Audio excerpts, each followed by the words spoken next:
Hello ladies and gentlemen, welcome to journey with Maruthu. இன்னைக்கு என்ன topic பார்க்கலாம் அப்படின்னு பாத்தீங்கன்னா, லைஃபுக்கு தேவையான ஒரு முக்கியமான லெசன், முக்கியமான ஸ்டோரி தான் பார்க்க போறோம். நம்ம வந்து சின்ன வயசுல இருந்து எல்லாரையும் வந்து பிளேம் பண்ணியே பழக்கப்பட்டோம். ஸ்கூல் படிக்கும் போதுல இருந்து அவன் மேலதான் தப்பு, அவன் தான் என்ன ஃபர்ஸ்ட் அடிச்சான், என் மேல தப்பு இல்லைன்னு சொல்லிட்டு நம்ம கம்ப்ளைண்ட் பண்ணிட்டே இருப்போம், அடுத்தவங்களை பிளேம் பண்ணிட்டே இருப்போம். ஸோ நம்மளுடைய பாயிண்ட் ஆஃப் வியூல இருந்து மட்டும்தான் நம்ம பார்த்துட்டு இருக்கோம். அடுத்தவங்க பாயிண்ட் ஆஃப் வியூ என்ன, அடுத்தவங்க என்ன சுச்சுவேஷன் இருக்காங்க அப்படின்னு சொல்லி நம்ம பாக்குறதே இல்லை. ஃபார் எக்ஸாம்பிள், நம்ம ஒருத்தர் கால் பண்றோம் அப்படின்னா அவங்க கால் அட்டன் பண்ணலன்னா அவங்களை திட்ட ஆரம்பிக்கிறது.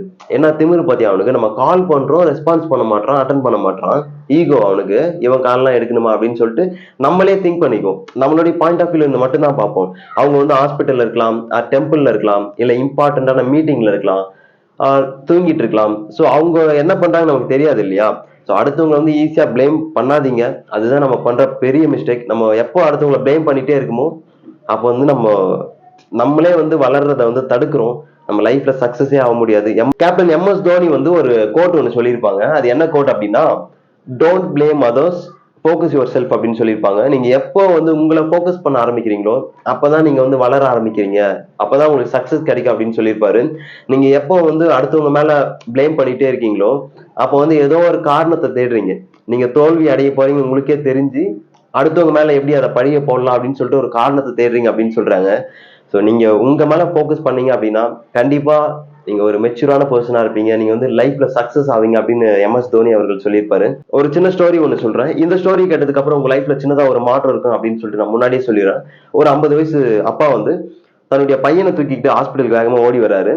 ஓடி வந்து, டாக்டர் என் பையனுக்கு ஆக்சிடென்ட் ஆச்சு, சீக்கிரமா ஏதாவது பண்ணுங்க அப்படின்னு சொல்லிட்டு கத்துறாரு. அங்க நர்ஸ் மட்டும் தான் இருந்தாங்க, டாக்டர் இல்ல. நர்ஸ் வந்து டாக்டர் கிட்ட கால் பண்ணி சொல்றாங்க, டாக்டர் இந்த மாதிரி சீக்கிரமா வாங்க டாக்டர், ஹாஸ்பிட்டலுக்கு ஒரு பையன் வந்து சீரியஸா இருக்கான், நீங்க வந்தாதான் முடியும், ஏதாவது பண்ண முடியும் அப்படின்னு சொல்லிட்டு அந்த நர்ஸ் வந்து அந்த டாக்டர் கிட்ட சொல்றாங்க. அந்த டாக்டர் வீட்டுல ஒரு முக்கியமான வேலையில இருந்தாரு. அதெல்லாம் விட்டுட்டு எவ்வளவு சீக்கிரமா போக முடியுமோ அவ்வளவு சீக்கிரமா வராரு ஹாஸ்பிட்டலுக்கு.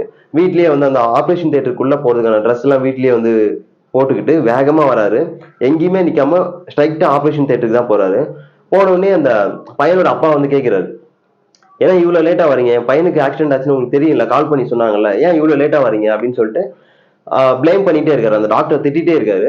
திட்டினதுக்கு அப்புறம், இருங்க ஐயா, இப்பதான் நான் வரேன், கொஞ்சம் லேட் ஆயிடுச்சு, சாரி, நீங்க உள்ள வரும்போது நான் ஹாஸ்பிட்டல்ல இல்ல, நான் வீட்டுல இருந்தேன், இப்பதான் வரேன் அப்படின்னு சொல்லிட்டு பொறுமையா சொல்லிட்டு இருக்காரு சாப்பிட்டா. அந்த பையனோட அப்பா வந்து டாக்டர் வந்து ரொம்பவே ஆஷா பேசிட்டு இருக்காரு, ரொம்பவே கேவலமா பேசிட்டு இருக்காரு. அந்த டாக்டர் வந்து சாப்பிட்டா ஹம்புலா, ஐயா நீங்க கொஞ்ச நேரம் இருங்க ஐயா, நீங்க கோபமா இருக்கீங்க, நான் போய் என் வேலையை பார்க்கறேன், என் வேலையை பார்க்க விடுங்க, அதுக்கப்புறம் வந்து பேசலாம் அப்படின்னு சொல்லிட்டு ஸ்ட்ரைட்டா ஆபரேஷன் தியேட்டருக்கு போறாரு. ஆபரேஷன் பண்றதுக்கு ரொம்ப நேரம் ஆகுது. வெளியே வந்ததுக்கு அப்புறம் டாக்டர் அந்த அந்த பையனோட அப்பா கிட்ட சொல்றாரு, உங்க பையன் வந்து பொழைச்சுக்கிட்டான், நீங்க ஏதாவது பேசுறதா இருந்தா நீங்க நர்ஸ் கிட்ட பேசுங்க அப்படின்னு சொல்லிட்டு வேகமா கிளம்பி போயிடுறாரு. உடனே நர்ஸ் வராங்க. அப்போ வந்து இந்த பையனோட அப்பா வந்து நர்ஸ் கிட்ட சொல்றாங்க, என்ன இந்த டாக்டருக்கு இவ்வளவு திமிரா இருக்காரு, நம்ம பேசுறதுக்குள்ள அவர் கிளம்பி போயிட்டே இருக்காரு வேகமா அப்படின்னு சொல்லிட்டு அந்த பையனோட அப்பா அந்த நர்ஸ் கிட்ட சொல்றாங்க. அந்த நர்ஸ் வந்து சொல்றாங்க கோவப்பட்டு, டாக்டருடைய பையன் வந்து இறந்துட்டான், ஸோ ஆக்சிடென்ட்ல இறந்துட்டான், அந்த பையனுடைய இறுதி சடங்குக்கு தான் அவர் ரெடி ஆயிட்டு இருந்தாரு, அப்பதான் வந்து நாங்க கால் பண்ணி ஆபரேஷன் பண்ணணும் உங்க பையனுக்கு அப்படின்னு கூப்பிட்டோம், உங்க பையனுடைய வயசு தான் அந்த பையனுடைய வயசும் அப்படின்னு சொல்லிட்டு சொல்றாங்க. சொன்னதுக்கு அப்புறம் அந்த பையனுடைய, அந்த ஆக்சிடென்ட் ஆன பையனுடைய அப்பா வந்து என்ன சொல்றதுனே தெரியல. ஸோ ரொம்ப தப்பு பண்ணிட்டோமே, அவருடைய சுச்சுவேஷனை புரிஞ்சிக்காம நம்ம அவரை கேவலமா பேசிட்டோமேன்னு சொல்லிட்டு கில்ட்டா ஃபீல் பண்றாரு. The moral of the stories, நம்ம யாரையுமே வந்து கேவலமா பேசக்கூடாது. அவங்க என்ன சுச்சுவேஷன் இருக்காங்க நமக்கு தெரியவே தெரியாது.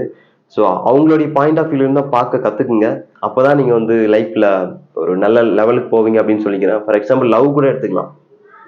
ஒரு சைட்ல இருந்தே நம்ம பேசிட்டு இருப்போம், அந்த பொண்ணோட மனசுல என்ன இருக்கு, அந்த பொண்ணு என்ன சுச்சுவேஷன் இருக்குன்னு நம்ம பார்க்க மாட்டோம், அந்த பையனுடைய சுச்சுவேஷன் என்னன்னு பார்க்க மாட்டோம். ஸோ ஈகோ வந்து ரைஸ் ஆகும். நம்ம அடுத்தவங்களுடைய சுச்சுவேஷன் என்ன அப்படின்னு நம்ம புரிஞ்சுக்கிட்டோம்னாவே நம்ம வந்து அந்த மெச்சூர் ஸ்டேஜ் அடைஞ்சிட்டோம் அப்படின்னு அர்த்தம். ஸோ அதனால இந்த ஸ்டோரி மூலமா ஏதோ ஒன்று கத்துக்குவீங்க அப்படின்னு சொல்லிட்டு நான் நம்புறேன். இதே மாதிரி நிறைய கண்டென்ட் வேணும் அப்படின்னா நம்ம சேனலை சப்ஸ்கிரைப் பண்ணிடுங்க, அதுக்கப்புறம் பெல் சிம்பிளை கிளிக் பண்ணிடுங்க, அப்போதான் நான் போடுற வீடியோ ரெகுலரா உங்களுக்கு வரும். So thank you so much. Next வீடியோவில் சந்திக்கலாம். பாய்.